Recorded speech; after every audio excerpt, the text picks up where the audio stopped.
Hey everyone, good evening, good evening. Blitzball Champ is back yet again with a brand new video here on the U to the Tube. So, gonna do some pro wrestling talk tonight. Um, so gonna talk about a couple of things. Gonna talk some Stardom. Gonna talk a little bit of Dusty Rhodes Tag Team Classic. Talk a little bit about AEW and a few other things. But let's go ahead and get started. We're gonna get started with Stardom. That's right. Stardom just recently had their 10th anniversary show and had quite a handful of matches, a couple of title defenses. So just want to kind of reflect on that first. So let's get started with Stardom. So 10th anniversary show at Korakuen Hall. So first up, we had the Future of Stardom Championship match. Saya Ida's first defense goes against one third of the Cosmic Angels and one third of the Artist of Stardom Trios champs in Unagi Sayaka. And it was a pretty good match. It was a pretty good match overall. Was back and forth, but Saya Ida was able to successfully defend the title where she hit kind of like a avalanche diamond dust on Unaki Sayaka and got the victory from that avalanche diamond dust. And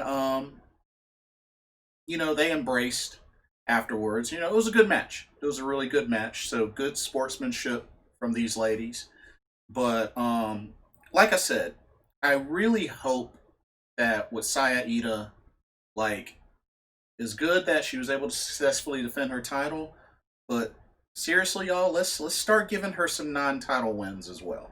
You know, you don't want to turn her into this jobber as a champion, and then when she does defend the title, she wins. Nah, we gotta make her look strong. So let's hope that between now and her next title defense, she'll also pick up some non-title victories as well. So really, really hope Stardom does that. But nice, successful title defense for Saya Ida of Stars, and yeah, good match to start the show off. Indeed. Um, we also had Konami versus Natsupoi. Konami of Oedo Tai versus Natsupoi of Dona del Mundo. Of course, actually, Natsupoi ended up winning this match due to disqualification because Konami um, used the chain, or excuse me, not a chain. I'm sorry, I keep thinking of Natsuko Tora. She used a chair to do the triangle armbar on Natsupoi, and the referee caught her, wouldn't let it go, got disqualified. But yeah, used the chair for extra leverage in that submission, and Natsupoi, got the disqualification victory. Look, my whole thing with this is I understand that Oedo Tai is a heel stable. I get it. But it just seems like a lot of their matches end in disqualification. And I understand that they use cheating tactics and whatnot, but when you have a string of disqualifications, like, it kind of makes the faction look a little weak. So, like, if they're gonna cheat and do all that, at least make it useful to the point where they don't get caught and actually can get wins that way by cheating. But when you keep getting disqualification, like, yeah, they're the heel stable, but they're not a powerful stable considering they can't even win matches. You know what I mean? I mean, I understand that right now, Konami and B. Priestley have the Goddess of Stardom tag team titles, and I hope they'll keep them for a long while. But it's like that's all they really have. You know what I mean? So they just, I don't know. I just feel like Oedo Tai is kind of weak, just when it comes to win loss record. But Natsupoi gets the disqualification victory over Konami. Um, we had a high speed title defense from Azumi of Queen's Quest, the current high speed champion, defending against Kaori Yoneyama, whose alter ego is Gokikan Death. So pretty much, this is Gokikan Death without her makeup and everything on. Just this is Kaori Yoneyama, and this is actually my first time seeing the Kaori Yoneyama in action. You know, and I have to be honest. This was actually a really good match. I actually really enjoyed this match, and she's good.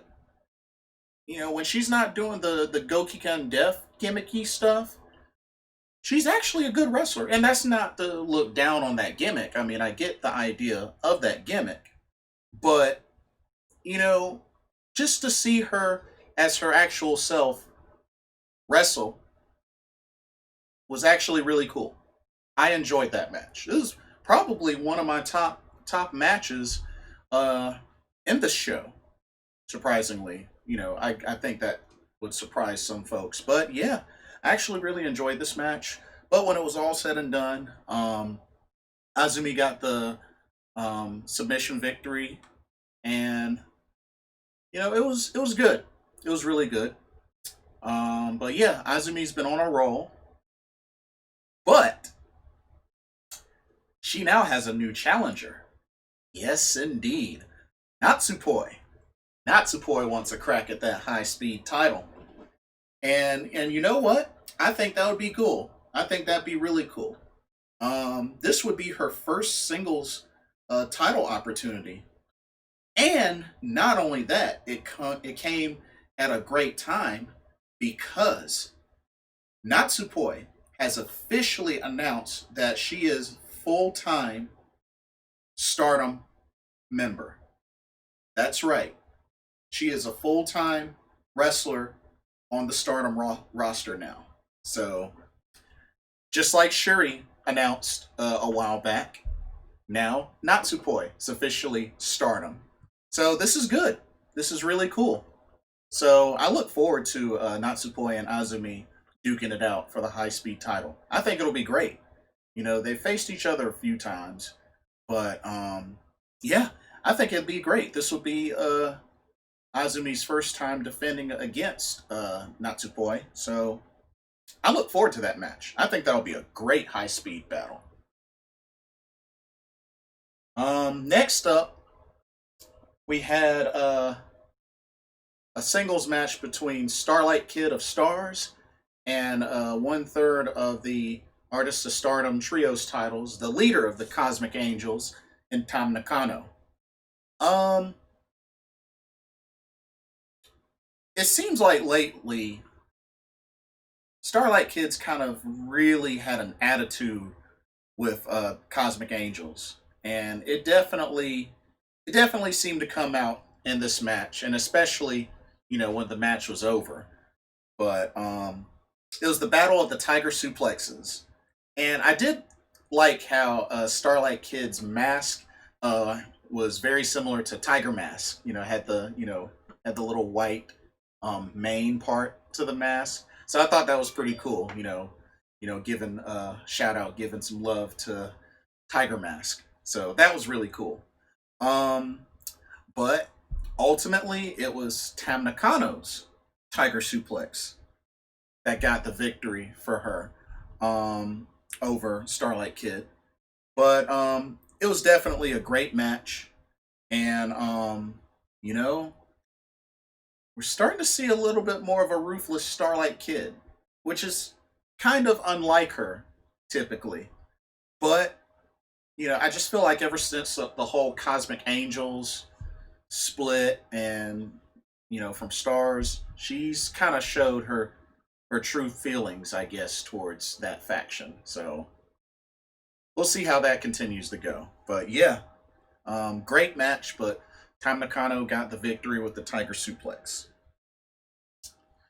We had ourselves a four-way elimination tag team match.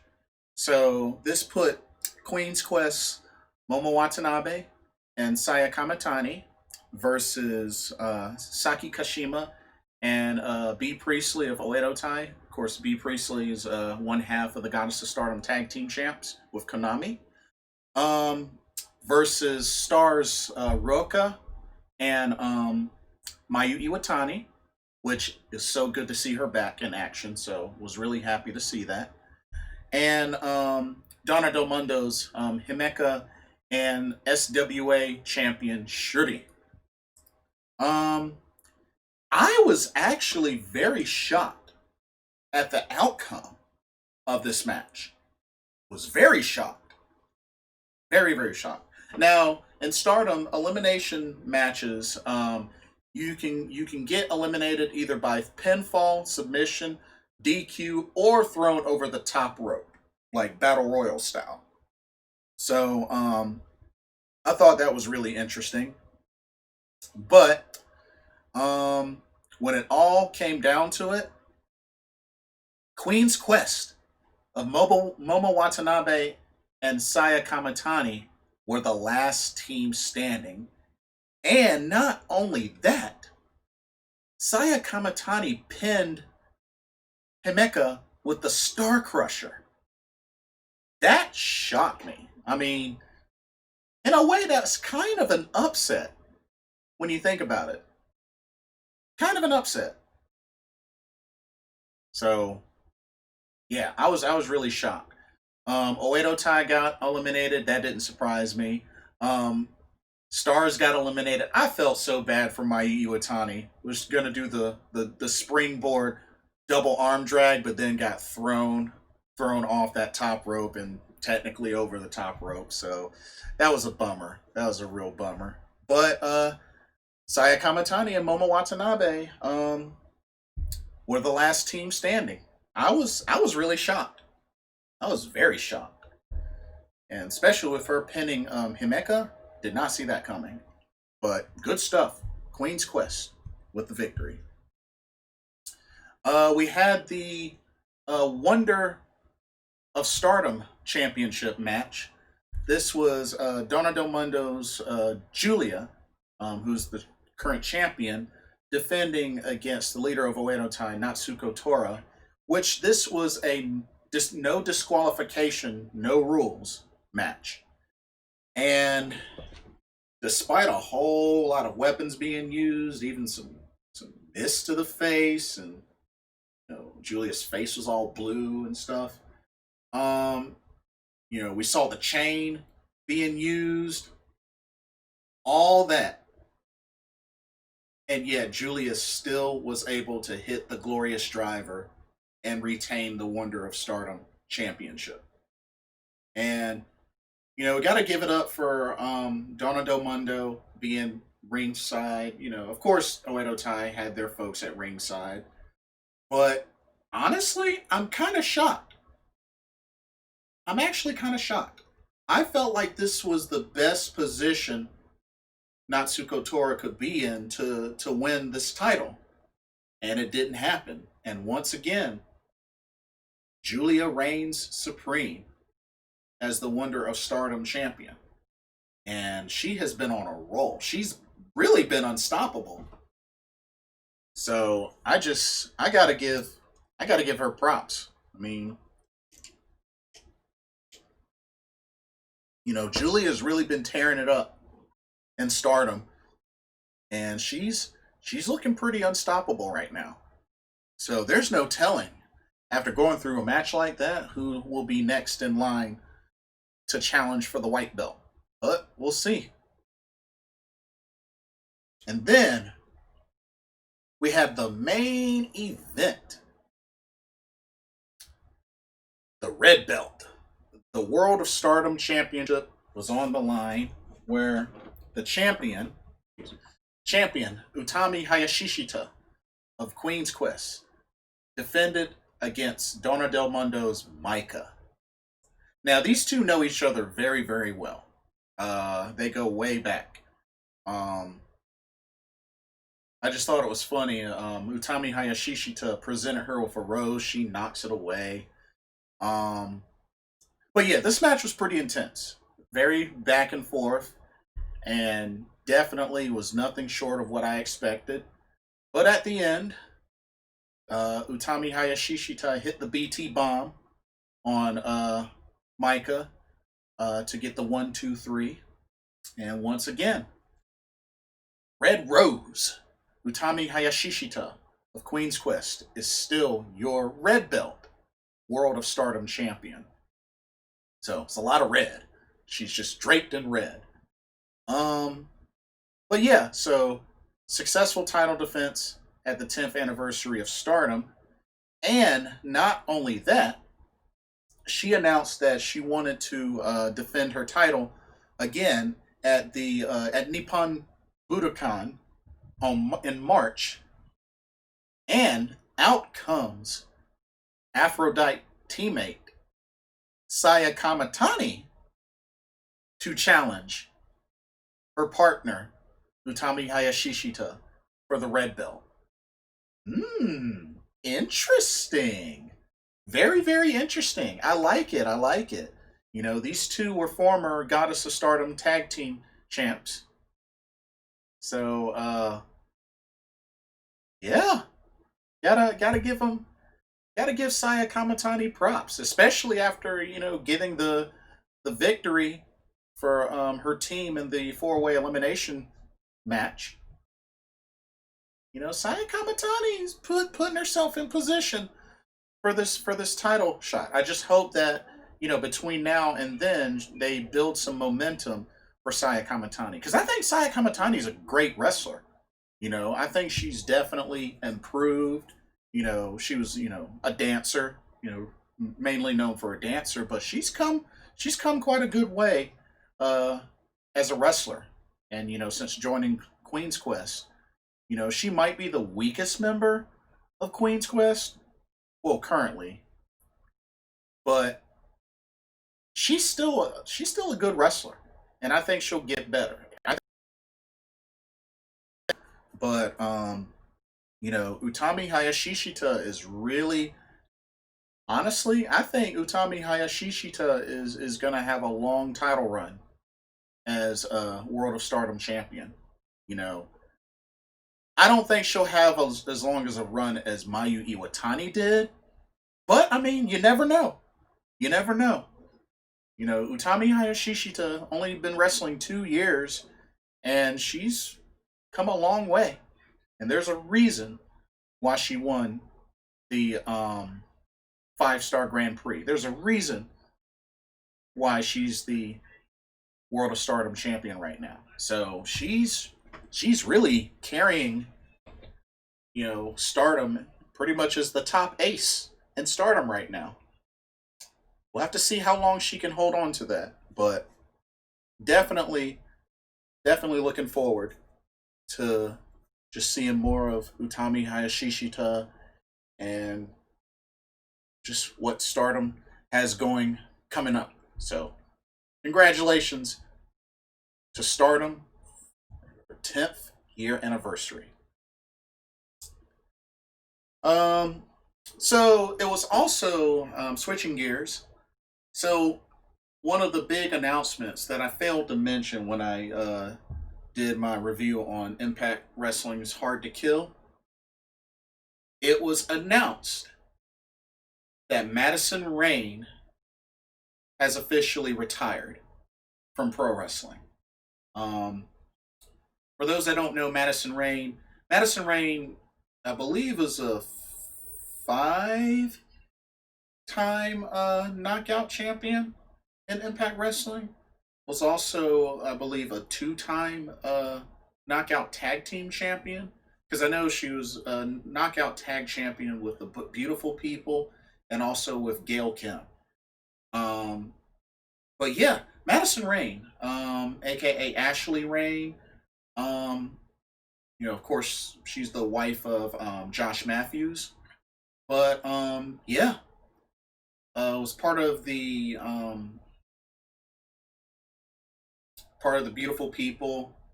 She's the killer queen. She participated in a Mae Young Classic before. I believe the first Mae Young Classic. If I remember correctly, it was the first Mae Young Classic. Was it first or second? It was one of those two. But but yeah, Madison Rayne, has done quite a lot of work in Impact Wrestling. Um, but yeah, I've always, I've never had anything against Madison Rayne. She's done some work in Shimmer. She's done a lot of indie work, but Impact Wrestling, she really landed pretty well at Impact Wrestling. Um, but yeah, I'm definitely happy for her. Congratulations, Madison Rayne. Um, Sad to see you retire, but at the same time, you've done well, and yeah, wish you the best. Um, who know? Who knows? She might still have you know, a role in the wrestling business. Just probably who knows? She might do something similar to what Gail Kim is doing. You know, but but yeah. So Madison Rayne has officially retired. Or she may just pursue a whole nother different avenue from the wrestling business. I mean, you never know. You never know. That's very possible. But wish Madison Rayne the best of luck. Great wrestler. Great wrestler. Um, let's talk about a little bit of AEW. Um, Now, of course, recently, um, -1 Brody Lee Jr. Had his birthday celebration, so I thought that was pretty cool. Um, Unfortunately for the Dark Order, Adam Page declined the invitation to join the Dark Order. So it looks like a no for now. That might change later. We'll see. But right now it's a no. Um, but yeah, and of course there was a segment with Don Callis and the Young Bucks, pretty much trying to pay off the Young Bucks to pretty much leave Kenny Omega alone, which led to Don Callis supposedly getting beaten up by the Young Bucks, and of course, yeah, this is gonna be really really interesting because now like they're supposed to be, I think for this coming week they're gonna be putting the Good Brothers and the Young Bucks teaming up. I don't know how that's gonna work out, but yeah, I don't know how the heck that's gonna work out. But we'll see. We'll see what happens as that storyline continues to develop. But and of course we had the Inner Circle competing. Whoever, whichever tag team won, would represent pretty much the tag team division of the Inner Circle. And of course, the winning team ended up being Chris Jericho and MJF. Yeah, it's only a matter of time before that whole thing blows up. So they're making it entertaining, though. I will say that. But and officially, Private Party has turned heel, and you know what? I'm cool with it. I'm cool with it. They had a tag team match, Private Party and Matt Hardy versus Matt Sydal and Top Flight, which I'm very high on Top Flight. I hope they continue to get more opportunities on Dark and on Dynamite. I really like Top Flight. Dante and Darius Martin, I'm really enjoying that tag team. They're young. They're young, but they're up and coming. So hope to see more of them. But but yeah, They are now officially heels. With the inspiration of Matt Hardy and the use of the chair, Private Party are now heels. And you know what? I think they'll have a good heel run. I really do. I kind of I like them as heels now. I think it works. I think it definitely works. Um, I don't know about y'all, but I do not like this Snoop Dogg remix of Cody Rhodes' entrance theme. I really don't. I really don't like that Snoop Dogg remix. But I don't know. What do y'all think? I really don't like it. I really don't like it. But that's just me. Um, I feel bad for Chuck Taylor. Chuck Taylor, the butler of Miro, up into to the wedding, and he pretty much had to denounce um, Orange Cassidy and Trent Beretta and deem Miro as his best friend, which eh, that doesn't surprise me that it went down that way. But me personally, no offense to Chuck Taylor and Trent Beretta, when it comes to Trent and the tag team, Roppongi Vice for life. Him and Rocky Romero are the better tag team, if you ask me. I enjoyed them a lot more than Best Friends. Not saying that Best Friends are bad, but give me Roppongi Vice. But that's just personal opinion. But but yeah, I mean, not a really kind of definitely one of the weaker dynamites than usual. But I mean, they just came off of a New Year's Smash, so I mean, it's just one of those things where just every once in a while it seems like they'll have kind of a weak show, or at least that's what I thought. But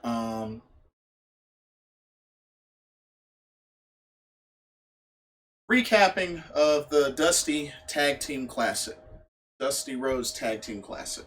So looking at the teams so far, so we know so far that Undisputed Era advanced from defeating Breezango. We know that.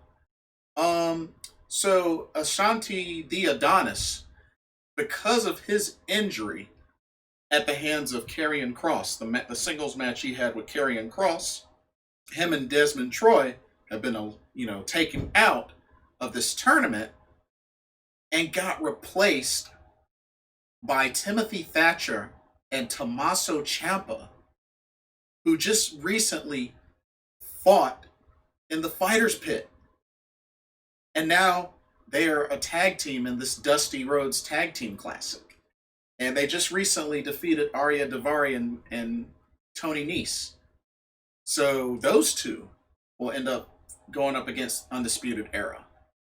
Ooh, that's going to be interesting because Thatcher and Champa, that could be the sleeper.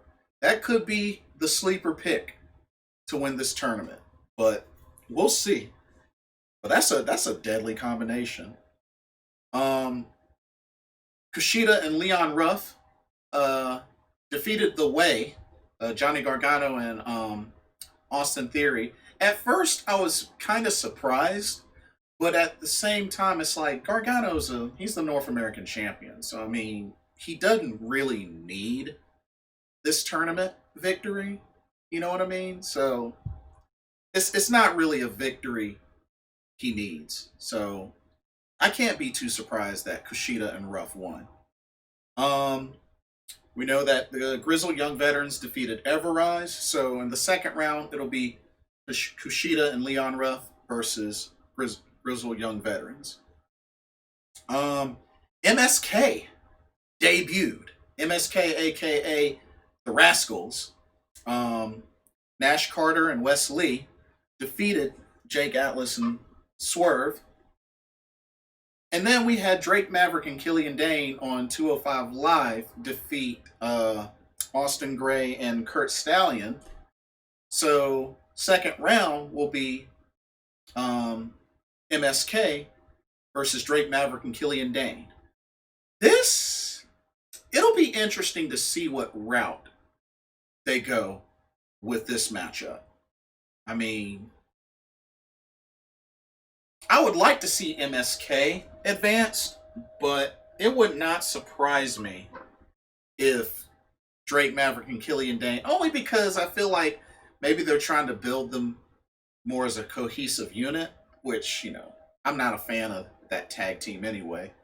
But I would like to see MSK, if possible, maybe MSK in the finals, or even win it at all. That would be really cool. But I doubt that's going to happen. Just my personal opinion.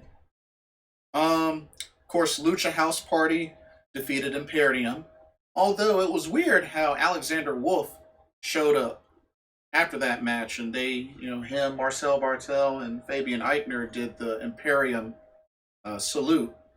So, guess the three of them are back together now. I mean, which is weird. It's been a while since we've seen all four of them, including Walter, together. So it'll be interesting to see what they do there. And then Legado de Fantasma defeated the Bollywood Boys on 205 Live. So we got Legado de Fantasma against Lucha House Party. So we have our second round matchups now. It'll be interesting. These are some interesting second round matchups. So Undisputed Era versus Ciampa and Thatcher. That's one. Kushida and Leon Ruff versus Grizzled Young Veterans. That's two. MSK versus Drake Maverick and Killian Dane. That's three. And Lucha House Party versus Legado de Fantasma. Those are your second round matchups for the men's Dusty Tag Team Classic. Now for the women. Of course, we just recently had a match on 205 Live. The Way, made up of Candice LeRae and Indy Hartwell, defeated Cora Jade and Gigi Dolan, which was made up of, if I remember correctly, Priscilla Kelly and Alana Black, who were recently. I know Priscilla Kelly's been on Evolve before, but Alana Black was recently on AEW Dark, if I remember correctly. Yeah. So these two got signed and brought up, but yeah, they lost to Candice LeRae and Indy Hartwell. So the Way advanced. We also had Casey Catanzaro and Caden Carter with the big upset over Mercedes Martinez and Toni Storm, but it was due to some assistance from a returning Io Shirai, who attacked and took out Mercedes Martinez, giving Casey and Caden the advantage to get the victory. And Casey Catanzaro, I don't know if she meant to do this or if this was a botch, but she did like a twisting Phoenix Splash kind of aerial move, landed back first onto Toni Storm. That was weird. I don't know if she meant to land it that way or if it was just a straight up botch, but it was actually pretty cool and kind of unexpected that she went high risk like that. I mean, but then again, she's dating Ricochet, so I mean, but I'm happy to see them win in advance. Right now, Casey and Caden are one of the very few legit tag teams for the women in the WWE Women's Division. So I think that's really cool that they got this victory, and it's going to be tough because looking at the matchups, The Way will face the winners between Ember Moon and Shotzi Blackheart versus Marina Shafir and Zoe Stark. Now, I know a lot of people are wondering, what, Marina Shafir and Zoe Stark? Why? It would have been cool if it was Jessamine Duke instead, But apparently, Jessamine Duke has been out with an injury for a while. I think really the last time we saw her uh, in any sort of action, I believe it was Raw Underground. So it's been a long time. But she's out with an injury. Hopefully, she'll return, and then we can see those two unite. Um, but but yeah, the way we'll face the winner of that match, which I'm pretty sure is going to be Ember Moon and Shotzi Blackheart.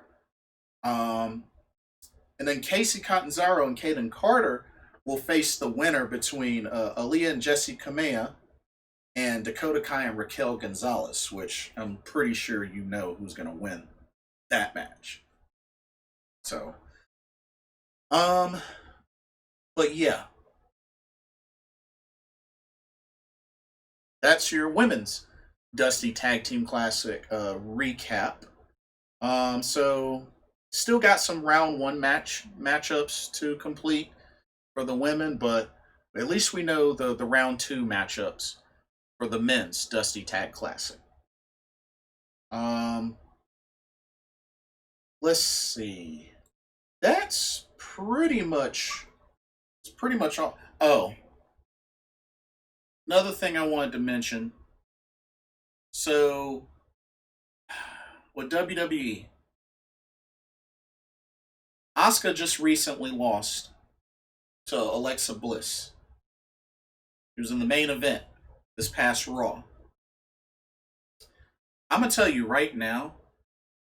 Well, I think it was kind of ridiculous. I mean, Asuka being a double champ and just got pinned by Alexa Bliss, which she used all her offense against her, and it was like Alexa was invincible. Honestly, if they're really gonna do that, and knowing that Alexa Bliss is declared for the Royal Rumble, I don't see how I don't see how she doesn't win the Royal Rumble. I mean, think about it. She beat Asuka. The offense from Asuka barely even phased her. Yeah, she had plenty of offense, but then just it's like she wasn't even phased. She took the hits like she was invincible and finished her with a sister Abigail. Now, I don't see how you don't have her win the Royal Rumble after something like that. I just I just feel like and who knows, maybe Randy Orton will try to interfere in some way somehow. I don't know. But with her doing all that and whatever else leading up to the Royal Rumble, if Alexa doesn't win the Royal Rumble, that whole thing will make no sense whatsoever. I mean, it's already bad enough that already, she was put in a match with Asuka and Asuka gets beat like she's weak, like she's scared, and that's your double champion. It just makes no sense. And it took a while for her to even get that match, get a storyline, because it had been all eyes on Charlotte for a while. And I know just recently they had a tag match against the Riot Squad on SmackDown. But it's like, dang, they made Asuka look weak again. And she's the double champion. It's just ridiculous.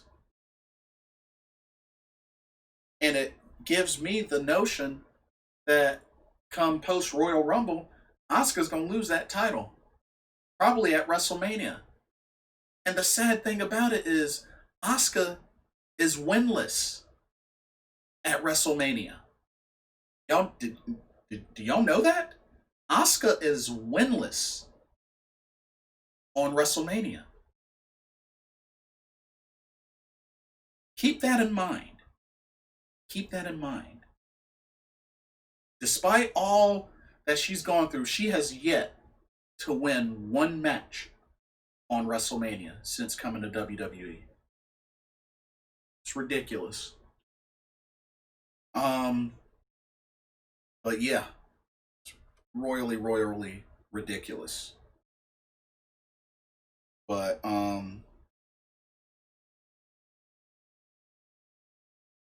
you got the Hurt Business now showing signs of dissension. Why? Why would y'all threaten to break them up? They just recently all got championships. You know, with the tag titles being the most recent, and now you got them fighting with each other, and there's dissension already. Come on, WWE. You got one of the best stables going on the main roster, and you do all that? Really? It just, it makes no sense. It really makes no sense. And now, once Retribution was done with Ricochet, now they're feeding Xavier Woods to Retribution. And it's just so dumb. It's really dumb. I don't, yeah. Yeah. It's really dumb. Lacey Evans is with Ric Flair now. That's, whew, so dumb. But yeah. Um, and then lastly, I'll just mention this little piece, New Japan Pro Wrestling. We have ourselves new IWGP Junior Heavyweight Tag Team Champions in Taiji Ishimori, Bone Soldier, and El Fantasma. They were able to dethrone Suzuki Guns, Yoshinobu Kanemaru, and El Desperado at the Road to the New Beginning just recently. So, got new tag champs. Uh, so yeah, didn't see that coming, but hey, I can dig it. But that's pretty much all that I have. Um, let me know what y'all's thoughts are with some of these recent events. Um, what are y'all excited about coming up for wrestling related? But um, but yeah, that's pretty much all that I have. Don't forget to like, comment, and subscribe. Click the notification bell so you don't miss a video. Thank you so much for watching. This is Blitzball Champ Jason Ingram signing off. I will see y'all soon. Everybody have a blessed weekend.